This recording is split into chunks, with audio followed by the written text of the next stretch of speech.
O Brasil, por ser um país de extensão territorial muito grande, apresenta 8 tipos de vegetação. São eles: Floresta amazônica. De clima equatorial e conhecida como Amazônia Legal, abriga milhões de espécies de animais e vegetais, sendo de vital importância ao equilíbrio ambiental do planeta. Ela é classificada como uma formação florestal latifoliada, pois suas folhas são largas e se agrupam densamente, geralmente atingindo grandes alturas.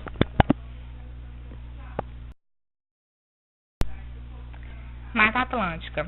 Caracterizada como uma floresta latifoliada tropical e de clima tropical úmido, foi a vegetação que mais sofreu devastação no Brasil, restando apenas 7% de sua cobertura original.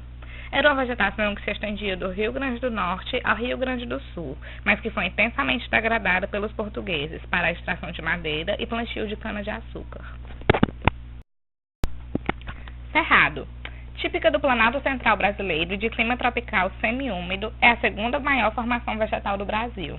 Apesar de sua paisagem ser composta por árvores baixas e retorcidas, é a vegetação com maior biodiversidade do planeta. Somente nos últimos anos é que os ambientalistas vêm se preocupando com esse ecossistema, que sofre vários danos ambientais causados pela plantação de soja e cana-de-açúcar e pela pecuária. Caatinga. É uma vegetação típica de clima semiárido, localizado no Nordeste brasileiro. Possui plantas espinhosas e pobres em nutrientes. Nos últimos anos, vem sofrendo diversas agressões ambientais que causam empobrecimento do solo, dificultando mais ainda o desenvolvimento dessa região.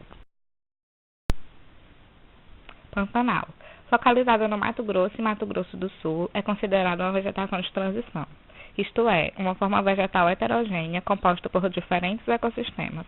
Em determinadas épocas do ano, algumas porções de área são alagadas pelas cheias dos rios, e é somente nas estiagens que a vegetação se desenvolve.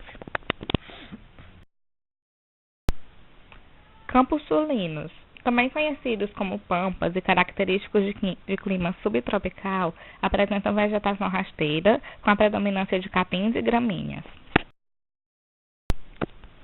Mata de araucária. Com predominância de pinheiros e localizada no estado do Paraná, é uma vegetação típica de clima subtropical. Sua cobertura original é quase inexistente, em razão da intensa exploração de madeira para a fabricação de móveis. Mangues. É um tipo de vegetação de formação litorânea, caracterizado principalmente por abranger diversas vegetações, ocorrendo em áreas baixas e logo sujeito à ação das marés. O desmatamento nas florestas brasileiras começou no instante da chegada dos portugueses ao nosso país, no ano de 1500. Interessados no lucro com a venda do pau-brasil na Europa, os portugueses iniciaram a exploração da Mata Atlântica. As caravelas portuguesas partiam do litoral brasileiro carregadas de toras de pau-brasil para serem vendidas no mercado europeu.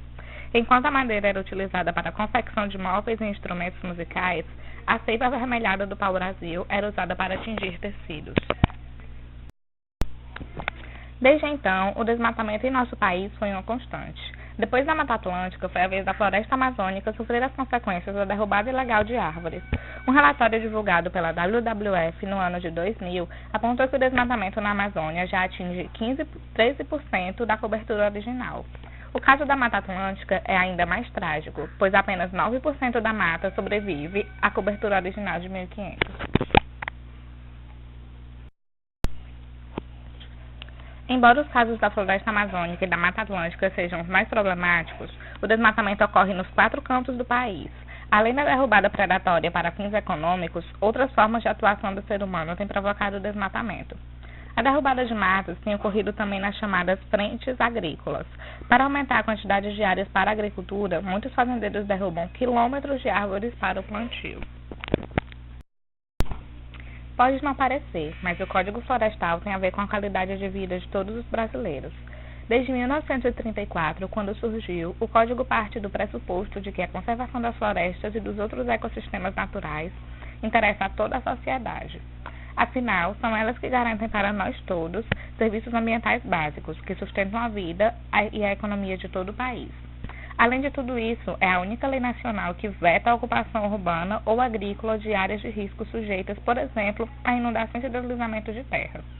É o Código que determina a obrigação de se preservar áreas sensíveis e de se manter uma parcela da vegetação nativa no interior das propriedades rurais. são chamadas Áreas de Preservação Permanente, APPs, e Reserva Legal. As APPs, ou Áreas de Preservação Permanente, são áreas consideradas mais sensíveis que sofrem riscos de erosão do solo, enchentes e deslizamentos.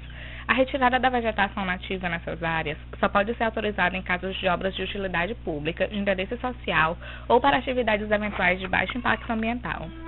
A reserva legal é uma área localizada no interior da propriedade ou posse rural, que deve ser mantida com sua cobertura vegetal original e abrigar e proteger a fauna silvestre e a flora nativa. O tamanho da área varia de acordo com a região onde a propriedade está localizada. Na Amazônia é de 80%. Nas áreas de transição entre o Cerrado e a Amazônia é de 35%. Nas demais regiões do país, a reserva legal é de 20%. Quais as alegações para implementar o novo Código? Dizem que o Código Florestal que está em vigor engessa o crescimento da agropecuária brasileira, que precisa de novas áreas para expandir sua produção, que ele não tem base científica e é impraticável, prejudicando, sobretudo, a agricultura familiar. Principais mudanças. Em APPs. O novo Código autoriza alguns cultivos em APPs. Também a pecuária fica permitida em encostas de até 45 graus e a vegetação em cursos d'água cai de 30 metros para 15 metros. Em reserva legal. Os percentuais de reserva legal são mantidos.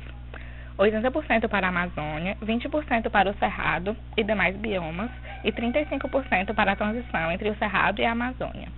A novidade é que o Código permite que as propriedades dentro da Amazônia Legal reduzam para 50% a área preservada, se ela estiver em um estado com mais de 65% do território ocupado por unidades de conservação. Produtores rurais com até 4 módulos fiscais ficam isentos de recompor reserva legal. Porém, o valor do módulo fiscal varia de acordo com a região. Ele pode ser de 5 ou de 110 hectares. Anistia a crimes ambientais. Propriedades de qualquer tamanho poderiam compensar multas por desmatamento ilegal antes de 2008 com o reflorestamento. Esse trabalho foi feito com o intuito de aquisição de nota para a disciplina de Geografia.